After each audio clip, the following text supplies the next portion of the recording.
ভোলু ছিল খুবই মোটা একটি ছেলে। তাকে দেখলেই গ্রামের লোকজন হাসাহাসি করত। এইসব কথা শুনে ভোলুর মন ভেঙে যেত, সে খুব কষ্ট পেত।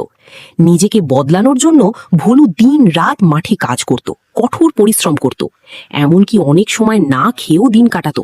তবুও তার শরীরের কোনো পরিবর্তন হচ্ছিল না। একদিন ভোলু ভীষণ দুঃখ পেয়ে এক গভীর জঙ্গলে চলে গেল। সেখানে সে একটি পুরনো কুয়ো দেখতে পেল। হতাশ হয়ে সে কুয়োর ভিতরে ঝাঁপ দিল। কিন্তু কুয়োর ভিতরে সে অবাক হয়ে দেখল এক সুন্দর মৎস্যকন্যা বসে আছে। মৎস্যকন্যা ভোলুর কষ্টের কথা শুনে তাকে একটি জাদুর আংটি দিল। বলল, এটি পরলেই তুমি সুন্দর ও সুদর্শন হয়ে যাবে। ভোলু আংটিটি পরতেই মুহূর্তে সে এক হ্যান্ডসাম যুবকে পরিণত হলো। সে কুয়ো থেকে উঠে বাড়ি ফিরে এলো। তাকে দেখে সবাই অবাক হয়ে গেল। যারা একসময় তাকে নিয়ে হাসতো তারাই এখন তাকে প্রশংসা করতে লাগলো। গ্রামের অনেক মেয়ে তার প্রেমে পড়ে গেল। শেষে ভোলু একটি ভালো মেয়ে বিয়ে করে সুখে সংসার করতে লাগলো। কিন্তু কুয়োর সেই মৎস্যকন্যা একা বসে কাঁদতে লাগলো, কারণ কেউই তাকে লাইক আর সাবস্ক্রাইব করেনি।